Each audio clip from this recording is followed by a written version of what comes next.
Welcome to the Ecommerce Marketing Podcast, the highly rated digital marketing podcast that provides weekly digital marketing tips and strategies from some of the world's top digital marketers and e-commerce entrepreneurs that will help you take your digital marketing to the next level. Sit back and enjoy this power-packed episode hosted by Arlen Robinson, who is an e-commerce entrepreneur and digital marketing expert with over 20 years of experience.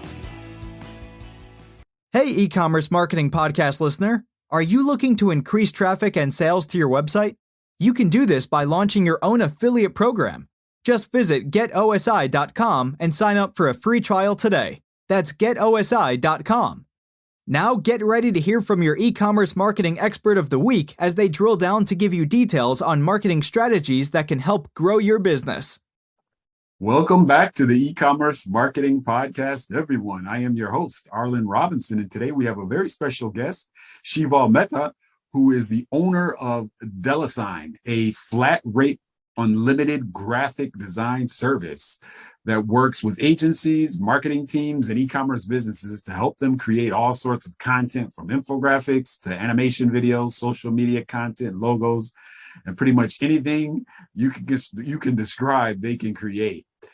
They've got experience running other businesses. He actually has experience running other businesses, such as molecular apps on Shopify, which effectively is used to build apps for Shopify merchants. His strategy is to effectively help e-commerce businesses focus on their core competency and leave the rest to them. So thank you and welcome for Shaival for being on the E-Commerce Marketing Podcast. Yeah, no, thank you, Arlen. Thanks for having me on the podcast. Love all the work you've been doing in the e-commerce space. So some invaluable lessons learned from your podcast. So love to be here. Okay, great. I appreciate you having on and thank you for that. Today we're going to be diving deep and talking about something that you're, of course, very familiar with, and that has to do with branding, specifically for e-commerce companies, the importance of branding, and some definitely actionable things that an e-commerce company can do to really brand themselves, because I think it's branding these days, as you already know, is really more important than ever, that you properly brand your company and you set yourself apart from your competitors. Before we do get into all of that, why don't you tell us a little bit more about your background and specifically how you did get into what you're doing today?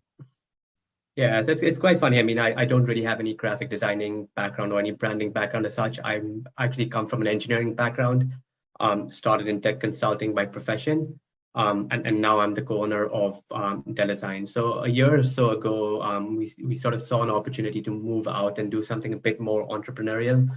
And along with my two partners, we decided to acquire Delesign. Really saw it as an opportunity to work with e-commerce businesses and really help them accelerate their growth. So what we really kind of wanted to do with Delesign, the opportunity we saw is how can we make graphic design accessible to everyone, not just to those that can afford the big bucks and really have a whole graphic design team inbuilt. So that's where the Delesign business model really appealed to us, and therefore that's sort of the business we're running now, which is providing e-commerce businesses a subscription-based model where you pay monthly and you can get a dedicated designer allocated to you, and you can produce all the sort of graphic design content that you want. Okay. That's where we are at. Okay, great. Yeah, that's good stuff. It's I think very more important than ever now, and I see companies like yours that are providing the graphic design service on a service basis being much more needed, just because it seems like every few months we get a new social media platform that pops up, and businesses have to create graphics for that. They have to figure out their plan, and each one of these platforms, as you're aware of, and a lot of our audiences are aware of, the graphic requirements are a little bit different for every platform. And so if you don't have somebody on your team to be able to effectively do that anytime you want to post content, then it can be a challenge, because this is something that, as we all know, has to be done on an ongoing basis. There's no like one post and it's done. You can't just post it infrequently. You've got to always continually post, communicate with your audience, grow your subscribers across these platforms. And really the only way to do that is to feed them content, feed them informational material, not only promoting your business, but also, informing them about different subjects that you're familiar with. No, absolutely. And that's perfectly, the spot we wanted to hit is graphic design is becoming more and more important across the board. Right. And not as we said, e-commerce businesses, they're coming in with their own ideas in terms of what they want to do as a business, and graphic design isn't at the forefront of it for them. They really care about the product and making sure the product is correct. And that's where we sort of kind of step in to tell you, leave the graphic design servicing work to us at a cheaper rate. You don't need to kind of get in-house designers. That's where it kind of breaks your bank as well. And that's why we really think a model like Delesign really works for these sort of people. Right, definitely. Now, as I alluded at earlier, branding these days, I think, is it seems to be more important than ever. Why do you think that actually is? Yeah, unfortunately, I think, or fortunately, it's no longer just about your product, right? It's getting your product out there and telling your story to your customers. And with kind of the e-commerce space really blowing up, the last couple of years significantly as well, but it's been happening over the past 10 years. The barriers to entry are very low. To get into the e-commerce space, it doesn't take a lot. But what is very difficult to do is how do you distinguish yourself? And that's where I think branding really becomes very important.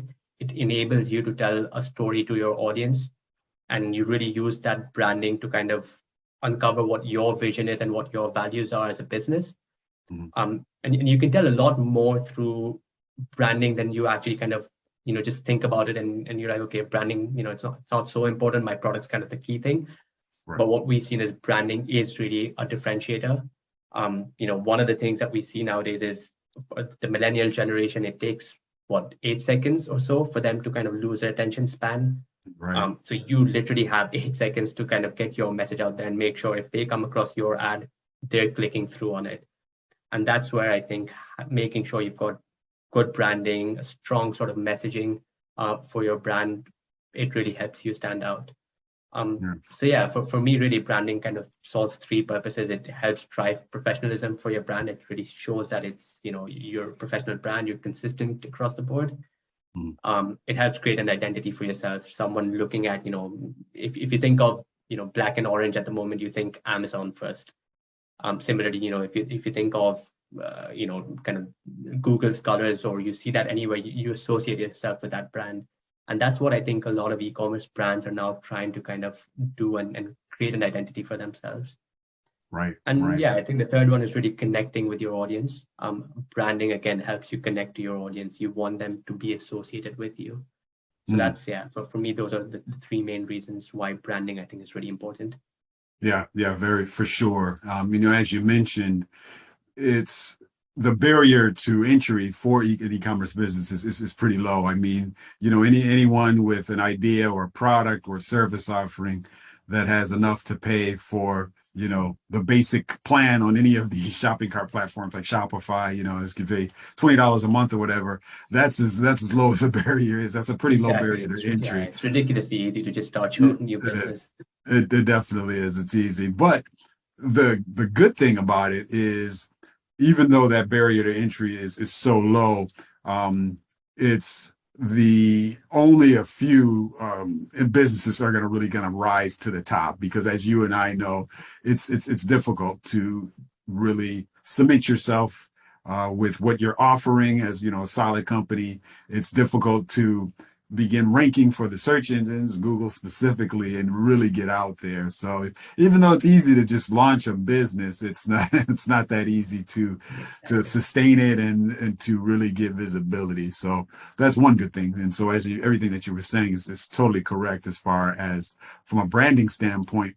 If you do some effective branding and continually set yourself apart, it'll be clear. When people are searching for specific keywords or your specific niche, it'll be kind of clear, that you're a leader amongst, some others that are in your space. Yeah. Now, as far as from a graphic design standpoint, what would you say are some methods of using, distinctive graphic design work for doing branding, for an e-commerce business? Yeah, as a graphic design, it's really more than just choosing fonts and just choosing your color. It's really how you pull together, more than just that.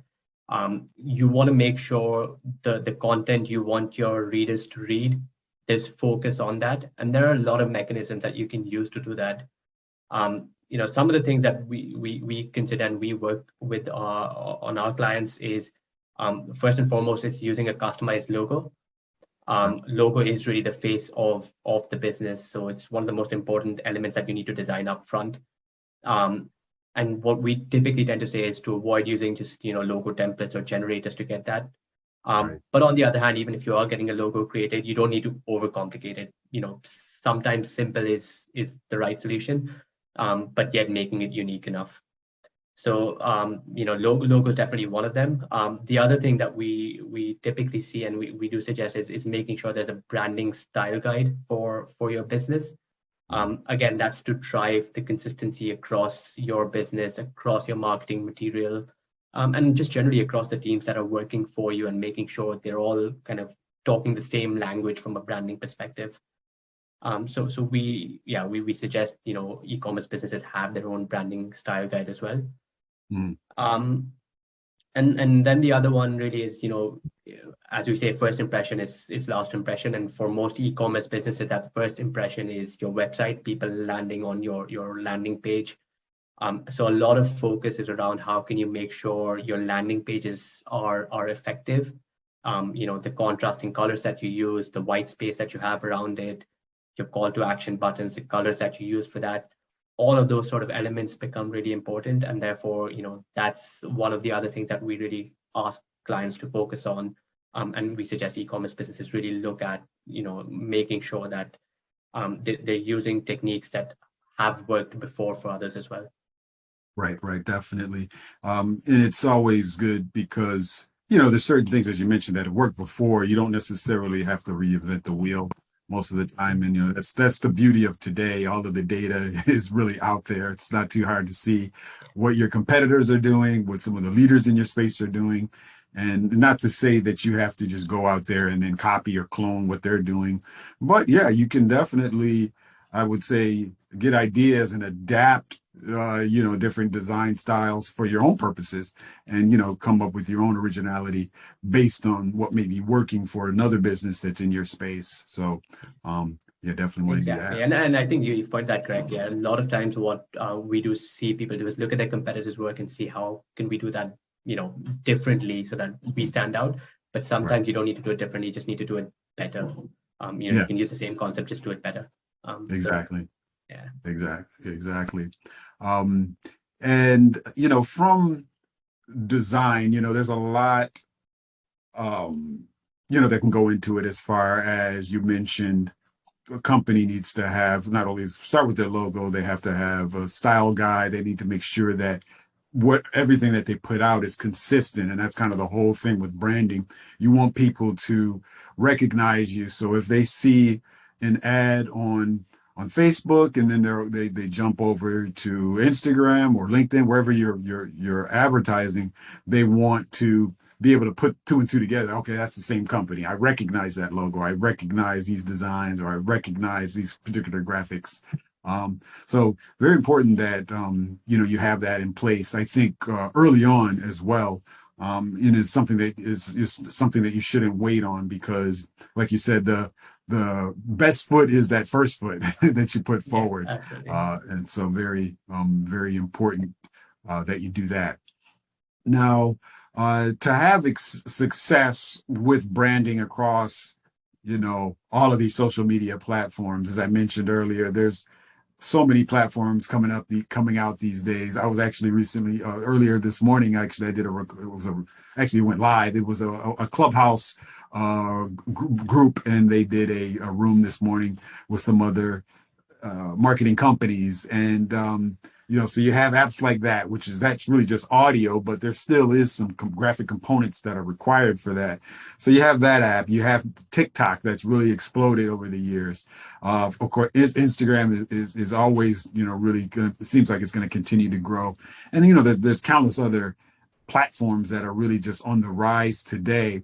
When creating graphics for these multitude of platforms, is there a specific rule of thumb that you should follow when you're thinking of creating graphics for them? Yeah, so I think one of the things you mentioned it earlier as well is making sure that there's consistency across your branding across these social media platforms. So as you said, if you go from one platform to another, you do want your brand to be associated across them. As soon as you see the ad, you know it's this brand. But I think one important thing to understand is, you know, each social media channel is different. The messaging that you give on a social media channel is very different. If it's on Facebook, you know, a lot of people are on Facebook more to kind of, you know, see what their friends are doing, see what they're up to. So the ad and the messaging that you're getting up there is very different to the ad that you might want to display on Instagram or on a Pinterest, for example. So they're all sort of very different from a messaging perspective. So that's definitely something to look out for. And again, I think designing can really help with seeing how you tackle the different messaging. And I think another key thing to really think of is when you're doing your social media ads, you're really thinking of the customer journey that you're looking to target. You know, where within the customer journey is your audience going to be? You've got, you know, are you just trying to grab their attention, or have you grabbed their attention and then, you know, they're showing interest in your product, and therefore is that the level you're targeting, or is it more towards the bottom of funnel where they're interested to buy and, you know, it's helping the decision making process? So depending on that, again, it really your design will really influence what you're trying to do. You know, if it's attention, you can have some more contrasting colors just to bring out the messaging. If it's decision making, you know, it'll be something else. We in fact recently created a report as well. It's a very short report on 5 things we think you should consider for helping your social media, your graphics. So we talk about, you know, the quality of your visuals. So making, as I mentioned, the contrasting colors and what sort of color palette you use for it. The size of the font you use, again, that will really influence, you know, what messaging you're focusing on. The typography that you use, how you engage with your audience. You know, again, depending on the social media platform you're on, quite often people create polls or memes that work quite well as well. And I think, you know, one of the most important things is making sure you're sharing valuable content. And that is, I think, some of the times that gets missed. You know, it's all well and good, you have good graphics, but you need to make sure the content goes, you know, it's valuable and your audience really kind of gets the right message from it. And the final one is, it's something you mentioned before as well, is making sure you post consistently and frequently. You know, content becomes obsolete very, very quickly nowadays. So how do you stay on top of it? And again, how does your graphics or your design reflect kind of the new trends that are coming up? So yeah, I think those are the 4 or 5 key points that I think help. Great. Those are some great points. One of the things I was actually just thinking about when it comes to graphics, and specifically for social media platforms, you know, these days, anybody that's been on social platforms has seen a multitude of different ads. And I don't know if I'm seeing as much of this. I was seeing more of this a few years ago, where different brands were going with the, I guess you could say, shock and awe type of methodology when they were doing their branding and their graphics, where it was something that was just so striking that it would just catch people's attention. They would just either have to watch the video, they would either have to click on the, you know, the call to action. You know, you still see that these days, but I remember several years ago that was really the big thing. And even in here in the US, I know you're in the UK, and here in the US, even with traditional advertising on television, that was the theme that it was still seen. And like, you still see it today, where you see this totally outlandish stuff that doesn't seem like it's even related to the product. My question, though, is there a fine line when you're thinking about doing something to attract people's attention with kind of a striking ad? Is there a fine line with offending people versus capturing attention? And is there certain things that a brand has to worry about staying away from? Yeah, absolutely. And, you know, when you're talking about it, that's what was coming to my mind, is sometimes these kind of awe-striking ads, they're great. They do grab your attention. And this is what I look at when I go on, you know, my Instagram or Facebook. I'm actually looking at, you know, which ads am I stopping and actually looking at, and why are they grabbing my attention? I keep questioning myself that. And I think they're okay though, like the ones that do kind of, come right out there, they're fine as long as they live up to the promise when you do click through. Gotcha. The ones that I don't like are the ones where you're clicking through and then it's sort of bait and switch sort of offer. And I think that really puts people off pretty quickly. And nowadays, because we're given such a wide variety of options, across anything that you're looking to purchase, if a brand is doing something like that, you can be switched off quite easily, and you just simply go to the competitor and not give them a second chance. So there is that fine line, and I think you need to really be careful when you do that and what sort of messaging you're getting across. I quite actually like the witty ads that are there, where it's quite clever and kind of gets you to laugh as well, and those actually really, for me, grab my attention. Yeah, I agree. I totally agree. And likewise, those tend to kind of capture my attention as well, the humorous ads, because a lot of times, and these brands know that when people are on social media, a lot of times, people are either supposed to be working, on the computer, but they're flipping back and forth between their Facebook, their Instagram, and things like that. And anything kind of funny or witty that's going to break up the monotony of their day, it really can capture people's attention, and then kind of pull them in. So great advice there. So as we get ready to wrap things up, if you don't mind sharing some examples of some different e-commerce brands that have utilized effective branding, to achieve growth, and what are some specific things that they've done? These are either brands that you maybe worked with or just some that you're familiar with in general. Yeah, I mean, I'm going to pick one of the obvious ones, but I think, I've always kind of loved it, is Amazon. Massive brand, but the branding that they've got there it's really clever. And, for people that don't know, they've actually had 6 different logos before they settled on the orange and black one that we've got. So, and no logo really lasted more than 2 years other than the one we've got now. And I guess the reason why I find it so good is just, it's very simple, but it has a lot of meaning as well. It's just 2 colors, black and orange, but what really stands out is that orange, which is kind of giving a big smile across the A and the Z. And it's elegant, but it's highlighting dominance as well. So that's what the colors sort of give out. And it also tells a story along with it, right? The A to Z, where the arrow goes from, they deliver anything from A to Z. And just a clever use of that. I don't think the name Amazon came when they were thinking of the logo. It in fact happened the other way around. The logo came after the name Amazon was there. So just the clever use of that for me it's brilliant. And nowadays you see kind of just the smile being used. So it's just how identifiable the Amazon branding has become with us. And if you think about it, AWS, Amazon Web Services, it became massive just on the back of having such a good brand established. They've of course had the money to do it, but the branding just makes you trust AWS, even though it's a complete different product to what they started off with, which is their online selling business, right? So that for me, it's quite a great example of how things are being, how branding's being used. There are a couple of other ones as well. Hush Puppies is another good one in terms of just, the sort of funky colors that they use, and it just really goes with what sort of style they've got, which is casual shoes for the world. Etsy is another one, again classic logo, but really kind of quite classic, but it really defines kind of the concept that they have. They're designing special customized stuff for people, and it kind of gives it off in just the logo that they have, I think. Great. Yeah, those are some great examples for sure. And speaking for, as far as Amazon is concerned, one of the things that also an e-commerce company needs to keep in mind as well. We talked a lot about the branding across, all of your platforms, your social media platforms, your websites, your logo.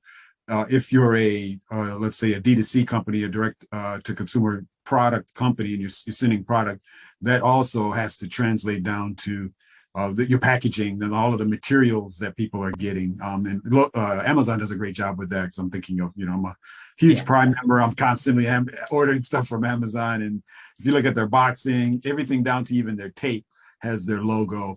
And so it's kind of unmistakable. Anytime you see a box from Amazon, it's Amazon. And, those are the things that they paid some close attention to, even though, they're a platform for other sellers to sell. They're selling other people's products. Of course, they have their own brands under Amazon, but, they make sure that this is Amazon. And then, of course, when you open it up, you have that particular product from, whatever company is providing it. But, they make sure that you know that it is Amazon. Absolutely.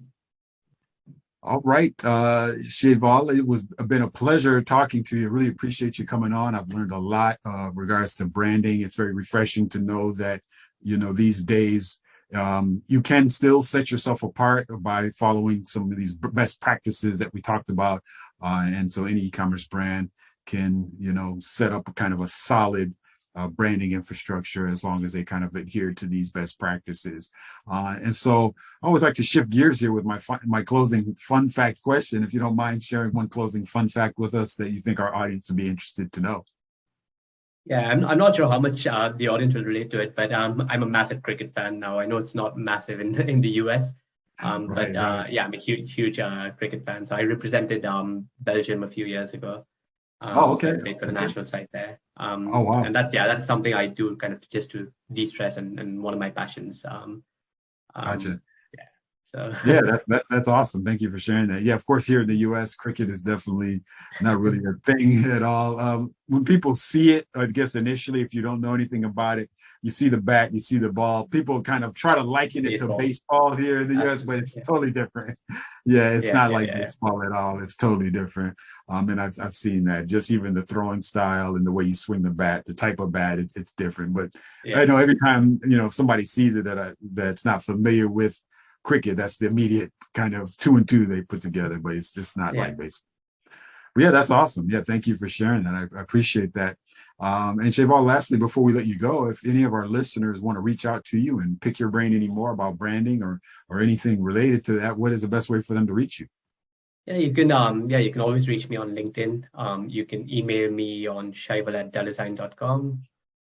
You can even just go and have a look at our website on delesign.com and then see what we offer as well. So just feel free to reach out to me. Okay, awesome. Thank you, Shaival, for sharing that. And we appreciate you coming on today for the E-commerce Marketing Podcast. Yeah, no, great talking to you. Thanks a lot. Thank you for listening to the E-commerce Marketing Podcast. If you've enjoyed this episode, be sure to rate, review, subscribe, and share it with everyone you know. Are you looking to take your digital marketing to the next level but are tired of weeding through countless YouTube videos with unproven and untrusted marketing strategies? Well, we have the answer for you. The More Sales Every Month online digital marketing course. In this information-packed course, you will learn effective keyword research, link building, content marketing, and much more to attract and convert your site visitors into paying customers. Just go to moresaleseverymonth.com and sign up today for a low one-time fee.